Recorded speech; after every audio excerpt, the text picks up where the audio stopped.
Assalamualaikum warahmatullahi wabarakatuh. Eh, Pada kesempatan kali ini, Pak Okto akan menjelaskan mengenai pembelajaran paliatif, di mana hari ini adalah pertemuan kedua setelah pertemuan pertama dengan Pak Alfian sebagai PJMA-nya dan saya sebagai anggota dalam keperawatan paliatif ini. Saya akan menjelaskan kepada teman-teman untuk pertemuan kedua ini kita pembelajarannya dilakukan secara asinkronus. Artinya pembelajaran ini tidak kita lakukan secara tatap muka, tapi teman-teman belajar dari video yang sudah saya pasang di Angel. Jadi saya masuk dulu, saya share screen dulu tentang Angelnya, baru kita lanjutkan ke materinya.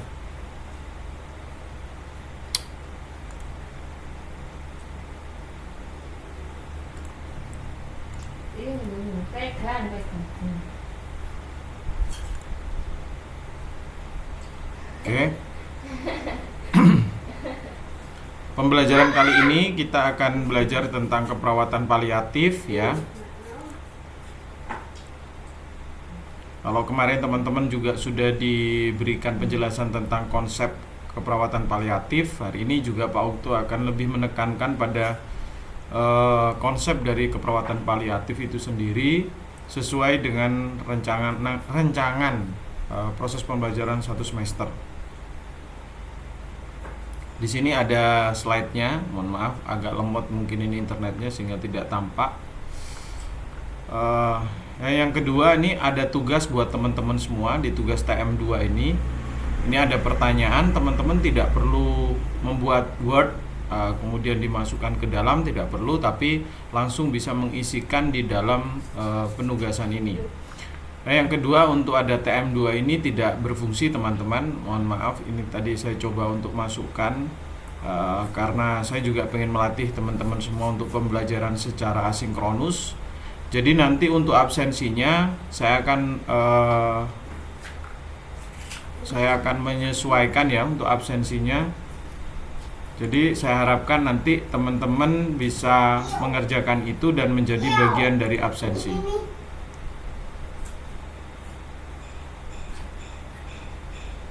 Oke. Sorry, mohon maaf. Ini kok saya malah masuk ke sini ngapain?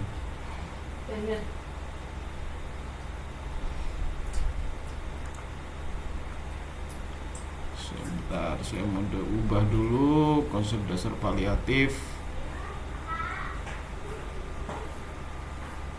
Oke. Agak sedikit lemot. Saya coba masuk ke edit dulu untuk penugasannya. Untuk waktu durasinya saya akan mulai nanti teman-teman bisa mengerjakan tugas ini mulai pukul 11 dan sampai, karena ini juga saya gunakan sebagai absensi ya. Jadi nanti saya tempatkan sampai ini ini kita mulai dari tanggal 4.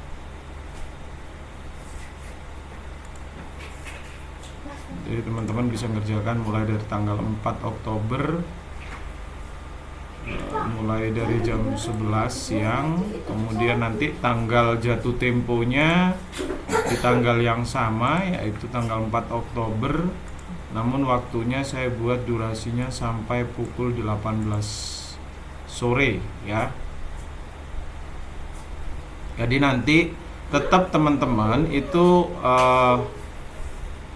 bisa mengerjakan, tapi nanti kalau melebihi jam sekian, jam 18.00, maka nantinya file teman-teman akan ada keterangan bahwa Anda sudah terlambat mengumpulkan. Nah, kalau terlambat itu ada penilaian tersendiri dari saya, sehingga ada pengurangan dari nilai yang seharusnya mungkin jawabannya lebih banyak tepat, tapi karena pengumpulannya tidak tepat waktu, maka nanti akan ada pengurangan di situ.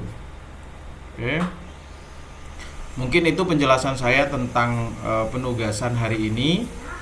Kemudian saya lanjutkan dengan saya akan masuk ke materi, yaitu tentang konsep dasar palliative care. Saya stop dulu share screen-nya.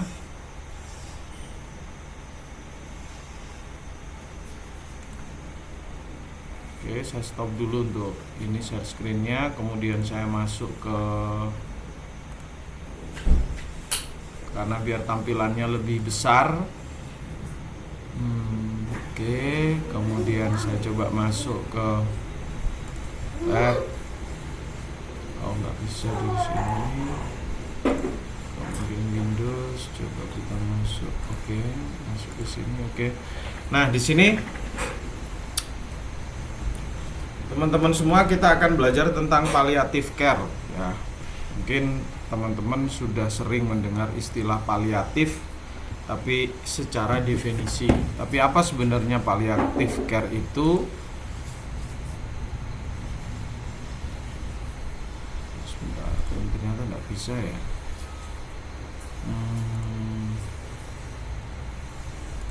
Video information.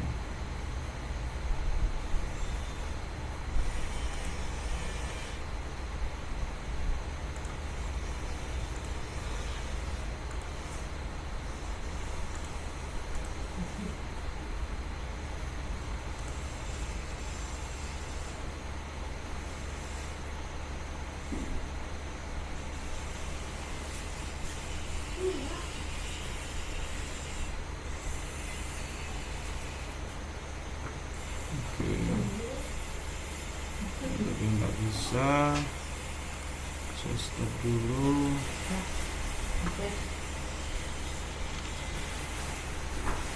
Kemudian saya coba masuk ke ya. Oke. Kemudian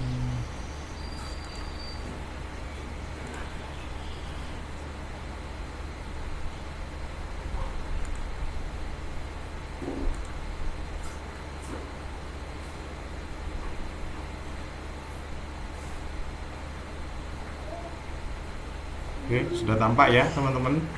Jadi pada kesempatan kali ini kita akan belajar tentang palliative care. Care itu artinya ya perawatan ya, merawat.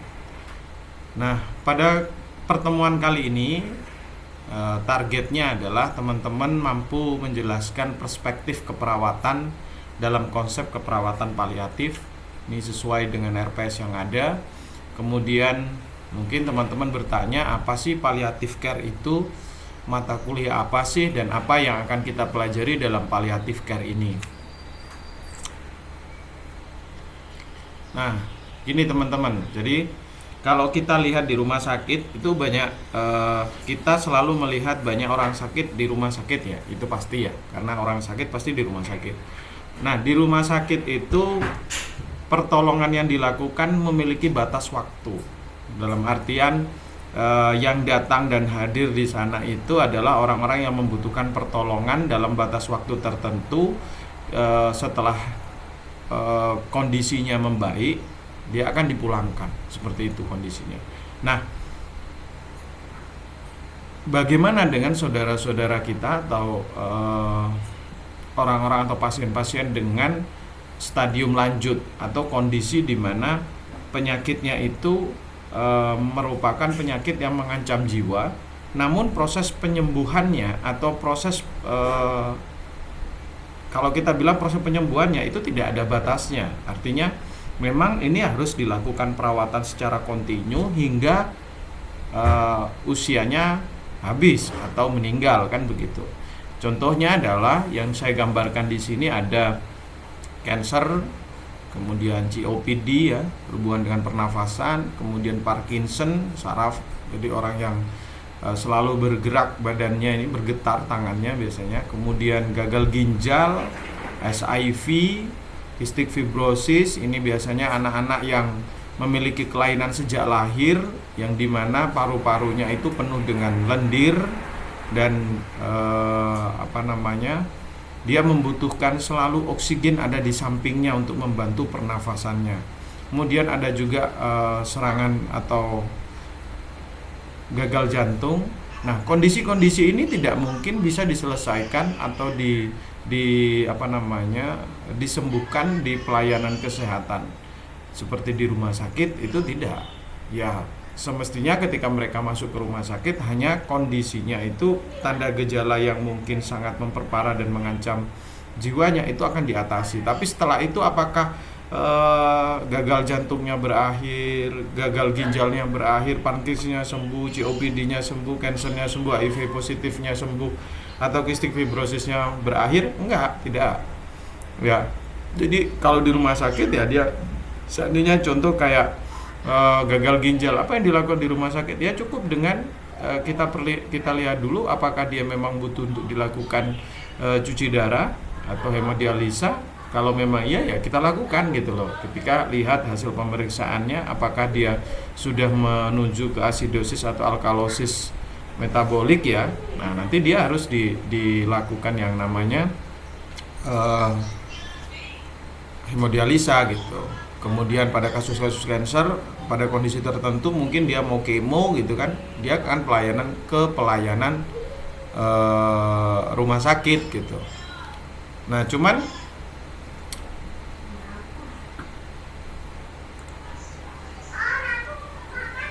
begini teman-teman, dengan kondisi yang seperti ini, artinya dengan pasien kanker, COPD, Parkinson, CKD, Rottweiler, kistik fibrosis, HIV/AIDS, ya, HIV positif.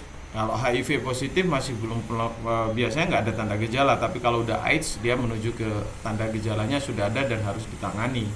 Namun dengan kondisi-kondisi seperti ini, artinya mereka ini membutuhkan pelayanan khusus, di mana pelayanan itu berfokus bukan lagi kepada penyembuhan, tapi bagaimana meningkatkan kualitas hidup dari penderita kanker, COPD, Parkinson, CKD, Rottweiler, kistik, HIV positif, kemudian penyakit-penyakit degeneratif, ya, hipertensi, diabetik, hal-hal seperti itu.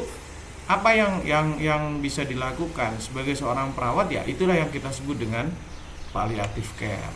Jadi kalau kita bicara palliative care berarti ketika kita mendapatkan satu klien, ya berarti klien itu untuk kita istilahnya kita fasilitasi sampai seumur hidupnya, sampai dengan benar-benar pasien itu meninggal gitu. Nah, tapi target kita bukan pasien itu bergantung pada diri kita ya. Nah, ini ada pelayanan mulai dari puskesmas, hospital, klinik ya. Ini juga sudah melakukan banyak hal, termasuk puskesmas dalam hal ini juga banyak peran, termasuk di sini yang saya belum masukkan adalah kuratif ya. Jadi ada promotif, preventif, kuratif, rehabilitatif gitu kan. Rehabilitatif maksud saya itu belum saya masukkan tadi kata rehabilitatif. Puskesmas sudah menjadi wadah di masyarakat untuk kasus HIV contohnya. Biasanya ARV itu biasa bisa diambil di puskesmas. Kemudian obat-obat TB gitu kan, tuberkulosis bisa juga diambil di puskesmas. Kusta dan lain sebagainya. Jadi sudah ada peran sebenarnya dari puskesmas. Namun perawatan paliatif yang lebih fokus lagi itu masih bisa kita lakukan karena memang begitu banyak program yang dilakukan di puskesmas sehingga begitu kredit untuk menangani satu persatu kasus paliatif yang terjadi. Dan itu masyarakat memang harus datang ke puskesmas untuk mendapatkan pelayanan berhubungan dengan kondisinya. Cuman kita sebagai perawat juga harus memahami dengan kondisi itu berarti kita membutuhkan yang namanya tindakan keperawatan paliatif, mungkin dalam hal ini home care. Tapi saya fokusnya mengenai konsep paliatif. Jadi teman-teman ketika kita bicara paliatif artinya kita menangani klien yang bukan arahnya untuk penyembuhan lagi, tapi arahnya adalah peningkatan kualitas hidup dari pasien yang mengalami atau menderita penyakit pada stadium akhir atau stadium lanjut.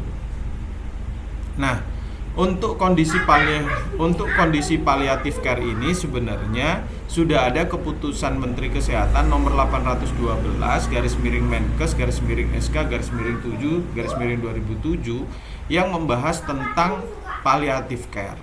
Mungkin teman-teman nanti bisa browsing, kemudian cari di situ informasinya bagaimana sih palliative care itu, bagaimana sih aturan sebenarnya tentang palliative care. Oke. Secara definisi, palliative care itu sebenarnya memberikan underline pada pernyataan perbaikan kualitas hidup.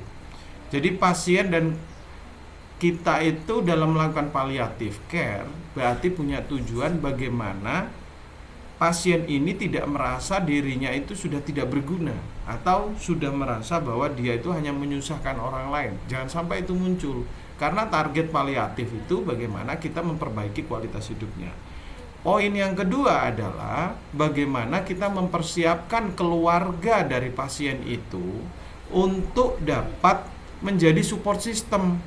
Support system itu berarti membantu kita untuk dapat meningkatkan kualitas hidup dari klien itu sendiri. Jadi jangan sampai ketika pasien itu sudah sakit, anggota keluarganya acuh atau anggota keluarganya sudah memasrahkan ke kita. Karena dalam palliative care itu harapannya adalah kita juga bisa memandirikan klien sehingga dia dapat meningkatkan kualitas hidupnya. Gitu loh. Nah, mengapa kita harus mengajak keluarga untuk mensupport, jadi support system di dalam kondisi pasien tersebut? Karena dengan peran keluarga lah yang merupakan orang terdekat dan orang yang selalu berada di samping pasien, itu yang bisa membangkitkan mulai dari motivasi klien, kemudian harapan hidupnya itu bisa dibantu oleh keluarga. Sedangkan jika tidak ada keluarga dan kita sendiri saja yang fokus untuk ini, tidak akan optimal hasilnya seperti itu. Oke, kalau ada pertanyaan nanti silakan ditanyakan pada pertemuan selanjutnya.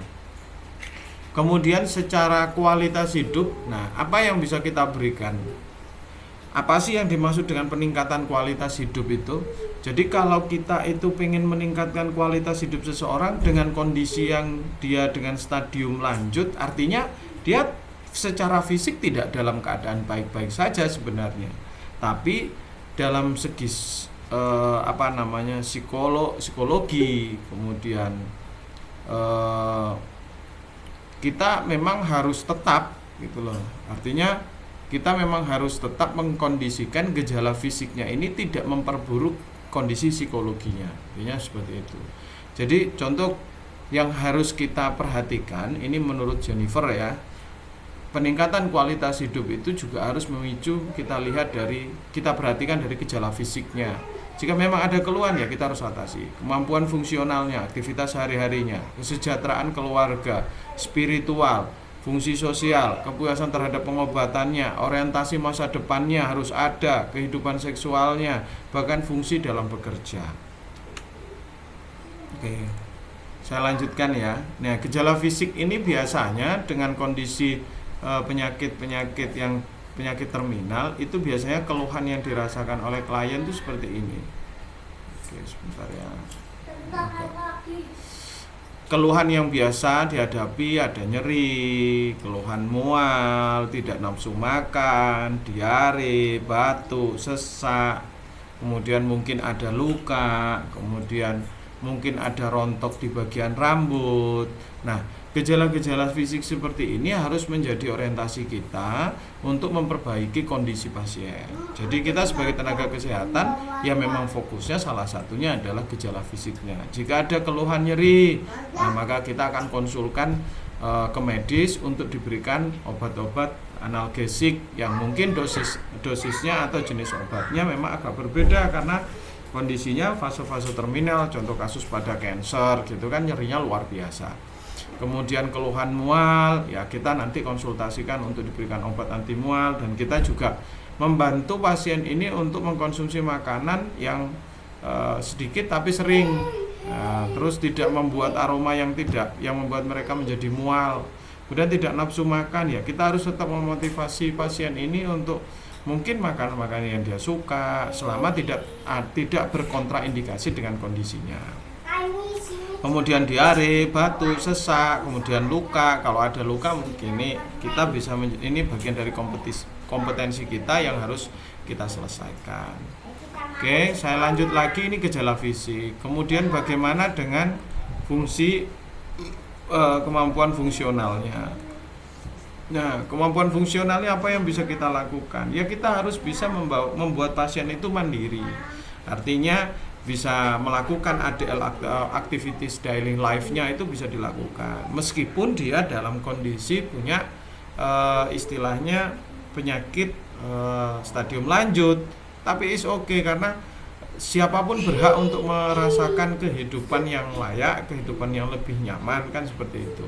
Nah, tapi biasanya orang sakit itu kan tetap merasakan yang tidak nyaman secara fisik, maka kita support itu supaya dia bisa melakukan kemampuan kegiatan fungsionalnya secara normal, ya kan, mandirikan pasien untuk dapat menjalankan aktivitas sehari-harinya. Kemudian kita berlanjut, bagaimana dengan kesejahteraan ekonomi keluarga? Biasanya yang menjadi beban paling utama pada pasien dengan kondisi stadium lanjut seperti ini adalah kalau seandainya mereka juga sebagai tulang punggung, ini yang cukup susah gitu loh, untuk bagaimana mereka itu bisa bangkit kembali, dan mungkin dengan biaya sekian banyak untuk layanan kesehatan juga mengerus banyak tabungan mereka gitu loh. Namun kita juga harus, seperti halnya saya jelaskan pada definisi di awal, bahwa keluarga juga memiliki peran di situ. Jadi artinya ketika dia memang tidak bisa menjadi tulang punggung, ya paling tidak anggota keluarga di antara mereka itu bisa menjadi pengganti, ataupun nantinya si klien tuh bukan berarti kita tidurkan terus menerus gitu. Memang jika seandainya dalam kondisi fisiknya memang klien itu secara fisik masih mampu melakukan kegiatan aktivitasnya, kemudian cuman mungkin tidak bisa letih dan lain sebagainya, maka kita mungkin berikan pelatihan untuk dia bisa berusaha atau menjadi seorang entrepreneur gitu kan, sehingga dia bisa mengatur jadwal dirinya sendiri, tidak ikut dengan orang lain gitu kan. Dan kita juga bisa bekerja sama dengan pemerintah daerah, kemudian LSM mungkin yang ada di sekitar situ, sekitar kita, sekitar pasiennya, sehingga banyak hal sebenarnya bisa kita bantukan. Contohnya saja yang paling banyak yaitu pada beberapa kasus pasien-pasien dengan SIV ya, HIV positif itu kan banyak juga diberdayakan itu diberikan support oleh pemerintah, terutama di daerah Surabaya itu kan ada programnya memang, dan diberikan skill-skill mulai dari menjahit, membuat manik-manik, membuat apa dan lain sebagainya. Itu tujuannya agar dia mandiri secara ekonomi, sehingga mungkin bisa mengangkat kesejahteraan keluarganya juga. Jadi memang ada cara sebenarnya yang bisa kita lakukan di situ, namun tetap membutuhkan dukungan dan support dari keluarga sendiri. Kemudian secara spiritual ini menjadi hal yang juga harus menjadi perhatian kita, karena kita hidup di sebuah negara yang meyakini akan adanya Tuhan, yaitu keesaan Tuhan, sehingga apapun keyakinannya ya kita berharap bisa membantu mereka untuk lebih dekat kepada Sang Pencipta. Artinya kita pun harus bisa berperan sebagai orang yang bisa mendukung spiritualnya mereka tanpa memandang perbedaan agama atau keyakinan. Jadi ketika kita menjadi seorang perawat paliatif, ya kita juga harus bisa mendukung pasien supaya pasien itu lebih meningkatkan nilai spiritual dirinya, sehingga mereka pun dapat dengan siap gitu ya menerima apapun the next level dari stadium yang dia atau penyakit yang mereka alami. Karena kami meyakini bahwa spiritual itu adalah merupakan salah satu cara untuk orang lebih ikhlas menerima kondisinya, seperti itu. Jadi jika sudah ikhlas, maka pasien pun tidak akan merasa seperti tertekan dan lain sebagainya, sehingga stresornya rendah, penyakit pun bisa berangsur-angsur, mungkin gejalanya berkurang atau bahkan memberikan perbaikan gitu. Kemudian selanjutnya fungsi sosial, karena manusia ini adalah makhluk sosial yang tidak bisa terlepas antar satu dengan yang lain.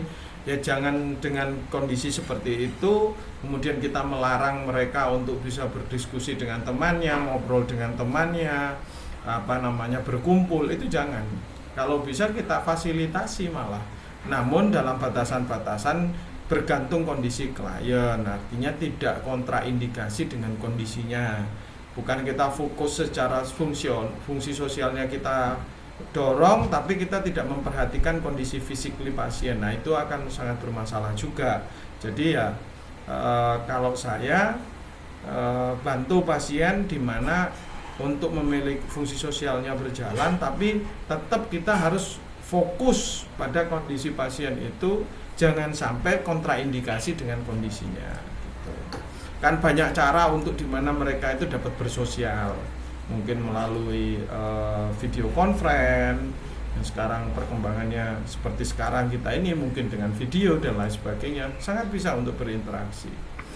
Kemudian kepuasan terhadap pengobatan, ya kita juga harus bisa mendorong dan memfasilitasi klien pasien kita, pasien paliatif ini untuk mendapatkan pengobatan yang efisien dan efektif.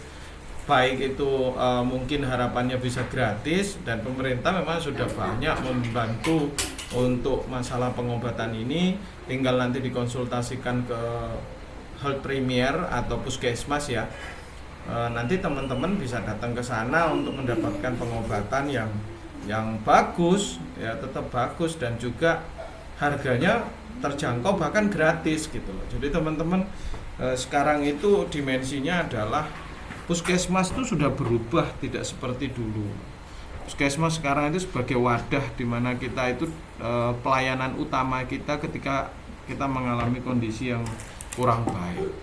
Dan pengobatannya pun cenderung banyak yang gratis, terutama yang memiliki kartu BPJS. Kemudian orientasi pada masa depan, ya tetap pasien-pasien dengan stadium lanjut itu bukan berarti kita fokuskan untuk harapannya besok meninggal, tidak seperti itu. Tapi kita harus bisa membawa mereka untuk tetap memiliki orientasi masa depan, meskipun pada kenyataannya dengan kondisi fisiknya yang terbatas itu mereka mungkin menyadari tidak akan sampai pada impian atau dreamnya, tapi kita harus beri keyakinan mereka untuk istilahnya merasa bahwa akan hidupnya tuh masih panjang begitu loh, sehingga dia harus memiliki dream atau impian.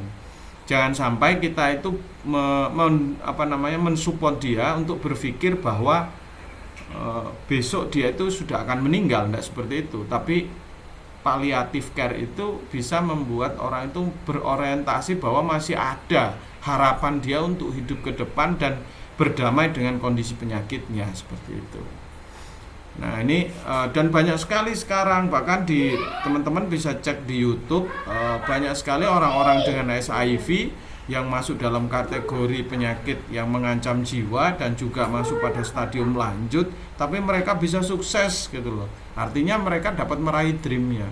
Ini bukan sesuatu yang nggak mungkin, tapi sangat mungkin. Kemudian teman-teman dengan kondisi-kondisi seperti cancer dan lain sebagainya itu, selama memang fisiknya mampu dan dapat melakukan, ya kita harus mendorong mereka untuk melakukannya dengan penuh kesenangan gitu loh. Nah, mungkin ini ada kata-kata seperti you can do it, you can do this, kemudian you are amazing. Ini kata-kata yang mungkin bisa ditempelkan di kamar klien, kemudian di rumahnya, sehingga selalu memberikan motivasi dan dorongan dia akan menjadi lebih baik, seperti itu. Dia masih punya masa depan. Jadi kata-kata motivasi ini sangat meskipun hanya tulisan, ini banyak memberikan dampak positif kepada klien-klien kita dengan kondisi palliative care. Kemudian siapa saja sih orang yang berperan dalam pelaksanaan perawatan paliatif? Yaitu ada dokter, ada perawat, nutrisionis, fisioterapis, terapi hipnosis juga bisa, karena kita memang tujuannya untuk meningkatkan kualitas hidup, ya artinya kita harus bisa menyampaikannya secara alam sadar maupun alam bawah sadarnya untuk fokus untuk memiliki impian dan dream. Jadi tidak merasa bahwa ketika dia terkena penyakit itu sudah selesai gitu loh. kemudian ada fisioterapis juga, dan kita tetap butuh yang namanya relawan yang mungkin nanti bisa membantu kita. Relawan itu bisa jadi orang di sekitar lingkungannya itu atau bahkan bagian dari anggota keluarganya sendiri. Nah, jenis kegiatannya apa saja? Ya, kita fokus pada penata laksanaan nyeri, keluhan fisik lain. Nah, ini yang bagian kita, yaitu asuhan keperawatan. Jadi dalam menjalankan atau membantu pasien dengan palliative care itu bukan hanya berfokus pada keperawatan saja, tapi psikolog juga butuh, kemudian budayawan, terus istilahnya mungkin kalau kita untuk pendekatan secara kerohanian ya kita butuh ada Pak Ustadz, kemudian mungkin butuh juga ada pastor yang memberikan istilahnya motivasi gitu ya, motivasi dan istilah pendekatan kepada sang pencipta. Kemudian ada biksu mungkin untuk teman-teman Buddha. Kemudian kita lanjut lagi. Nah, oke, ternyata materi saya sudah sampai sekian. Jadi kesimpulan dari materi ini adalah palliative care itu adalah perawatan yang dilakukan dengan tujuan untuk meningkatkan kualitas hidup klien. Nah, peningkatan kualitas hidup klien itu kita melihat dari berbagai aspek, termasuk mulai dari fisik sampai dengan kebutuhan sosialnya, kebutuhan kesejahteraannya, fisiknya. Kemudian mungkin nanti juga kita bisa tadi saya tidak jelaskan tentang seksualitasnya juga ya. Karena pasien-pasien dengan kondisi seperti fase-fase terminal itu kalau memang sudah punya pasangan ya kita harus sampaikan kepada pasangannya memang artinya tidak harus dijauhi, tidak harus ditempatkan di tempat yang sendiri, tapi harus seperti kondisi normal sebelumnya gitu. Cuman kita fokus juga pada kondisi-kondisi fisiknya. Dalam membantu klien tidak harus ketika kita fokus ke fisiknya tapi tidak memperhatikan kondisi kita fokus pada psikologinya tapi kita enggak fokus pada fisiknya, itu juga tidak boleh saling ada kontraindikasi. Mungkin itu yang bisa saya sampaikan pada pertemuan kali ini. Ini adalah pembelajaran asinkronus. Saya harap teman-teman bisa memahami bahwa memang ini sah untuk dilakukan proses pembelajaran seperti ini, dan harapan saya video record ini bisa digunakan oleh teman-teman dalam proses pembelajaran, dan mohon nanti bisa dikerjakan untuk soal yang sudah saya siapkan karena itu menjadi absensi dan juga sebagai bentuk penilaian buat teman-teman semua yang telah menyaksikan video ini sampai selesai. Terima kasih. Wassalamualaikum warahmatullahi wabarakatuh.